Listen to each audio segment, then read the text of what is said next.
जय महाराष्ट्र, जय शिवराय, जय भीम। मैं मिलिंद उर्फ पिंटू देशमुख, शिवसेना उद्धव बाळासाहेब ठाकरे, नागपुर जिला उपसंपर्क प्रमुख। आखिर आपको नागपुर की राजनीति से कौन रखना चाहता है दूर? क्या है कारण? क्या बताना चाहेंगे जनता को? क्यों हुई आप पर तड़ी पारी की कार्रवाई? देखो, मैं आपको पहले बता दूं कि गए 30-35 साल से मैं सामाजिक क्षेत्र, राजकीय क्षेत्र, सांस्कृतिक, धार्मिक जो भी कोई क्षेत्र होगा,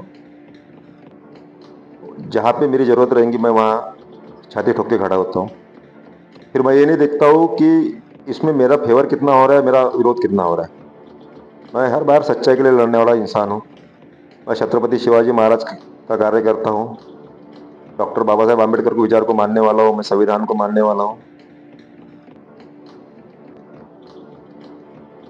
मेरी जो ये भूमिका रहती है, हर बार जो मेरी भूमिका रहती है, ये भूमिका से मेरे जो विरोधक है, जो मेरे विरोधकों की मैंने जो फोल की हुई है, इन्होंने जो भ्रष्टाचार किए हुए, ये भ्रष्टाचार को मैंने हर बार बाहर निकाल के जनता के सामने लाया है। इसीलिए इनको पता था कि आने वाले चुनाव में पिंटू देशमुख ने जो माहिती के अधिकार में माहिती इकट्ठा करी हुई है, उसमें इनको तकलीफ होने वाली थी। और जैसे मैंने इनके कुछ सब घोटाले बाहर निकाले, तो मेरा बाहर निकालने इनके पास कुछ भी नहीं है। ना तो कोई मेरा अवैध धंधे है, ना तो मेरी कोई गुनहगारी पार्श्वभूमि है। तो इन्होंने पुलिस को सामने करके, इनके जो वरिष्ठ नेता है उनसे पुलिस पे प्रेशर देके कि कुछ भी करो, पिंटू देशमुख को 2 महीने कम से कम 2 महीने के लिए जिले से बाहर करो। और उसी के चलते हुए ये सभी जितने भी अधिकारी हैं ऊपर से लेकर नीचे तक, उन्होंने इस प्रेशर में आके मेरे ऊपर ये कार्रवाई करी हुई है। पिंटू को एक ऐसा देखा जाता है कि बहुत से अखबारों में भी आ चुका है कि तेंदुपत्ते का जो मैटर हुआ था काटोल ग्रामीण में, और वहां पे ऐसा कहा गया था कि पिंटू भाऊ की अध्यक्षता में लॉक तोड़कर पिंटू भाऊ ने अपना लॉक लगा दिया। क्या मैटर था वो? देखो, ये 7वें महीने की बात है। हमारे काटोल विधानसभा में बोरगढ़ करके एक आदिवासी बहुल गांव है। वहाँ पे आदिवासी समाज के जो लोग हैं और सभी समाज के लोग हैं, वो सवेरे 3 बजे उठ के तेंदुपत्ता तोड़ने के लिए जंगल में जाते हैं। उनके साथ में उनके छोटे छोटे बच्चे रहते हैं, बुजुर्ग रहते हैं। वो लोग जब अपन सो के रहते हैं तब वो लोग बेचारे जंगल में जाके तेंदुपत्ता तोड़ के लाते हैं। और मेरी माहिती के हिसाब से 60 पत्तों का एक बंडल बांध के अपन कुछ उनको देते हैं ठेकेदार को, तो 2-3 रुपये कुछ तो भी मिलते हैं एक बंडल के। तो हुआ ये कि 3 महीने तक वो ठेकेदार ने उनको पैसे दिए नहीं मजदूरों को।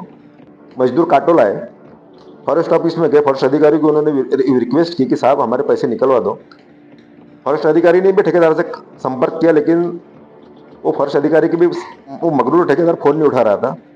उसका ही बोलना था कि मेरा मामा पत्रकार है, आमदार का राइट हैंड है, मेरा कोई कुछ नहीं बिगाड़ सकता। ये बेचारे गरीब लोग हैं, कहाँ से उसके साथ में लड़ाई फाइट करेंगे। तो ये ऑफिस में जाने के बाद ये लोग परेशान हो गए। लास्ट में ये लोग मेरे पास आए, मेरे घर को आए। ऐसा नहीं कि मैं उनके पास गया, मेरे घर को आए 15-20 लोग।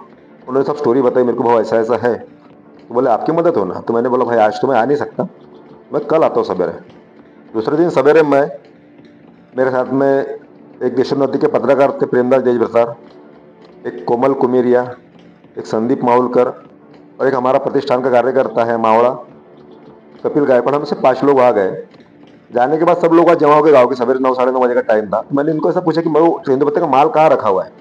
तो उन्होंने बताया कि भाऊ माल गोडाउन में रखा हुआ है। हम वो सब लोग गोडाउन में गए। गोडाउन में जाने के बाद तो एक छोटा सा ताला लगा हुआ, 10-20 रुपए का ताला। मैंने पूछा ताला किसका है?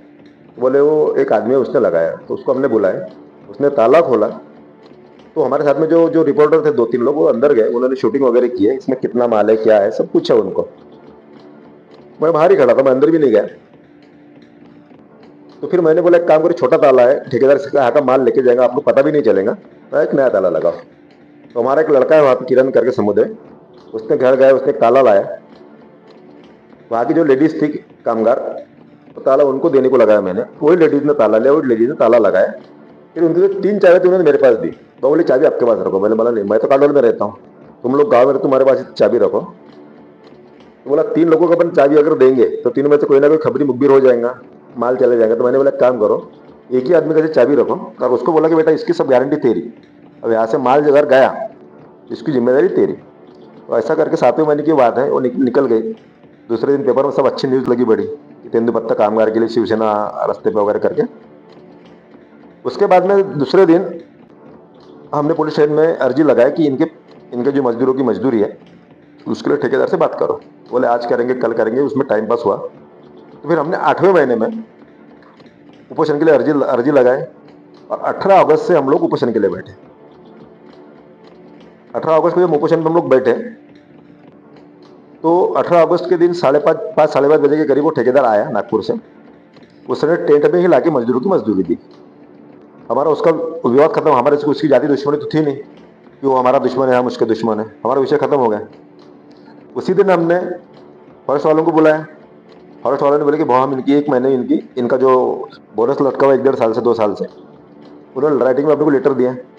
उनके दोनों प्रॉब्लम सॉल्व हो गए, तो उनको उनकी मजदूरी मिल गई। जो 2 साल से बोनस था वो बोनस का भी उनको ये हो गया, विषय खत्म हो गया। तब ये बात आमदार के कान पे की कि हम लोग उपोषण पर बैठे हैं। तो उसने वो ठेकेदार को बुलाया 22 तारीख को। हम लोग उपोषण बैठे 18 तारीख से, घटना 7वें महीने की। और वहाँ रिपोर्ट डालने को लगा कि पिंटू देशमुख ने मेरे गोडाउन का ताला तोड़ के खुद का ताला लगाया और उसमें मेरे ऊपर ट्रेस पासिंग का गुना दाखिल किया। कुछ भी इन्वेस्टिगेशन पुलिस डिपार्टमेंट ने की नहीं, उसने सिर्फ प्रेशर में सब काम किया। और वहाँ पे जो रिपोर्ट में जो लिखा हुआ है उप सरपंच का नाम लिखा हुआ है कि उप सरपंच ने मुझे बोला, वो ठेकेदार बता रहा है रिपोर्ट में कि हमने पिंटू देशमुख को रोकने की बहुत कोशिश की, भैया ताला मत लगाओ। उन्होंने सुना नहीं, उन्होंने ताला लगा दिया।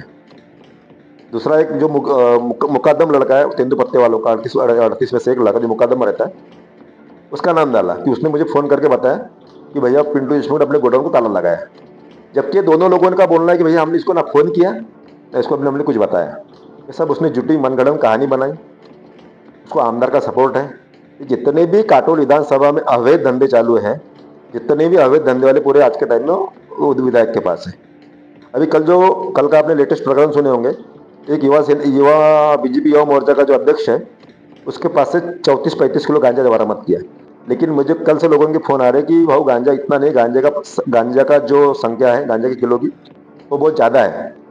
ये प्रेशर में सिर्फ एक कम दिखा रहे हैं, प्रेशर में कम दिखा रहे हैं। एक्चुअली जो क्वांटिटी है बहुत ज़्यादा है और कुछ कैश भी है।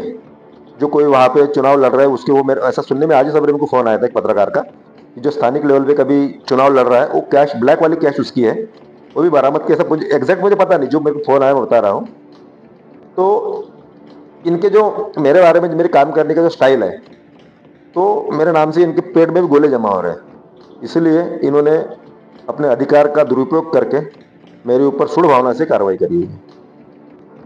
कहीं ना कहीं मिलिंद देशमुख जी, आपको ऐसा लगता है कि भारतीय जनता पार्टी जहां एक तरफ कांग्रेस को खत्म करने के फिराक में है, वहीं कहीं ना कहीं उद्धव बालासाहेब ठाकरे भी उसी निशाने पर है उनके?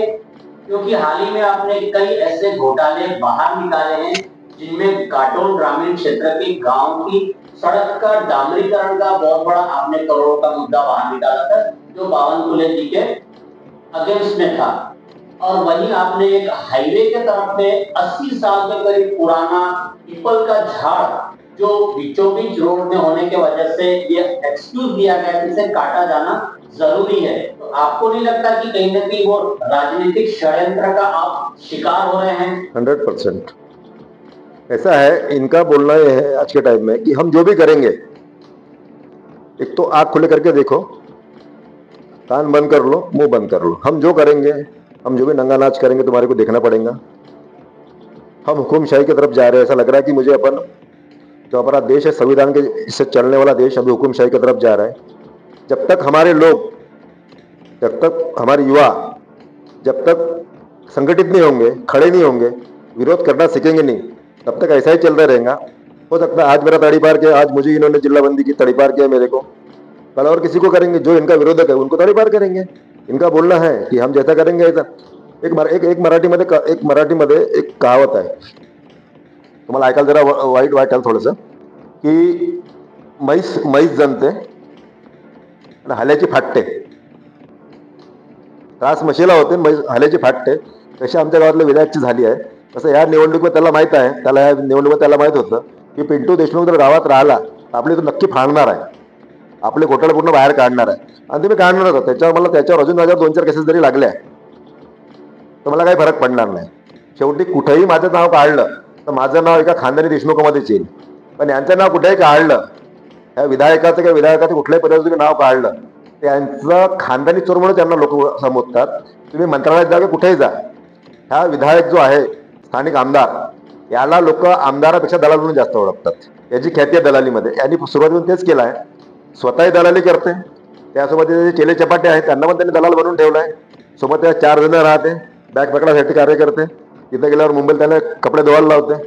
इथून जाऊन सांगतात भाऊसोबत गेलो होतो, भाऊची पूर्ण कामं करते मुंबईत. हा यांचा भाऊ म्हणजे आका यांचा, याचं नाव ठेवलं मी चिंदीचोर आका. याला फक्त कमिशनमध्ये मजा येते, कमिशन खाण्यात मजा येते. आज नगरपालिकेमध्ये जेवढे ठेके आहेत जवळपास 90% ठेके यांच्या घरामध्ये आहेत. यांचा भाऊ ठेकेदार, यांचा बाप ठेकेदार, यांची बहीण ठेकेदार, यांचा पोरगा ठेकेदार, नवीन पोरगा ठेकेदार, जुना पोरगा ठेकेदार, जेवढे पोर होते सगळे ठेकेदार आहे यांचे. पिंटू भाऊ, एक अशी केस सुद्धा आमच्या लक्षामध्ये आहे. त्या केस काय सांगाल की जे महाराष्ट्राचे स्वराज्याचे स्थापक आहेत शिवाजी महाराज, जे पूर्ण राजनीतिक पार्ट्या ज्या आहेत त्या त्यांचं नाव घेऊन राजनीती करतात, परंतु त्यांचा स्मारक उभारणं त्यावर आपल्यावर केस लागले, काय करावं? नाही, कसं आहे, महाराष्ट्राचा आराध्य दैवत राजे शिवछत्रपती यांना मी त्रिवार मानाचा मुद्रा करतो, त्यांचा मावळा आहे. नेहमी मला माझं होतं की आमचं जे गाव आहे काटोल नगरी जी आहे हे ऐतिहासिक गाव आहे. आमच्या गावाचं नाव आहे कंतोलापूर. ह्या गावामध्ये कंतोल नावाचे एक राजे होते, त्यांचं ते नगर आहे. त्याच्यामध्ये अजूनही तुम्हाला पुरातन अवशेष पाहायला मिळतील जर तुम्ही डीपमध्ये गेलात तर. पण हे चोपटे जे आहेत, हे चिंदीचोर आहेत, यांना कशासोबत काही देणं घेणं नाही आहे. यांना फक्त पाहिजे कमिशन. तर माझ्या मनामध्ये एक गोष्ट नेहमी सलत होती की आपलं गाव एवढं मोठं गाव, प्राचीन गाव, ऐतिहासिक गाव आहे, आपल्या गावामध्ये कुठे महाराजांचं नाव नाही आहे. म्हणून 2016 आम्ही एक नगरपालिकेचं कॉम्प्लेक्स बनलेलं होतं. त्या कॉम्प्लेक्सला आमच्या प्रतिष्ठानच्या, जाणकाराच्या प्रतिष्ठानच्या माध्यमातून ठराव दिला, एक निवेदन दिलं आणि तो ठराव त्याच्याकडून पास करून घेतला की त्या कॉम्प्लेक्सचं नाव होतं राजे शिवछत्रपती नगर परिषद व्यापार संकुल. 1-2 महिना लोटूनही त्यांनी त्याच्यावर बोर्ड नाही लावलं. म्हणून तिथले स्थानिक जे सीओ होते जिम्मा पॅरेवाले, ते त्यांना परत जाऊन भेटलो. बोललो सर एक बोर्ड लगा दो अच्छे सा. तो बोले देशमुख साहब बोले अभी नगरपालिका में फंड की प्रोविजन नहीं है. तो बोला साहब हम बनवा दें हमारी तरफ से एक बोर्ड. बोले वेलकम, अच्छी बात है.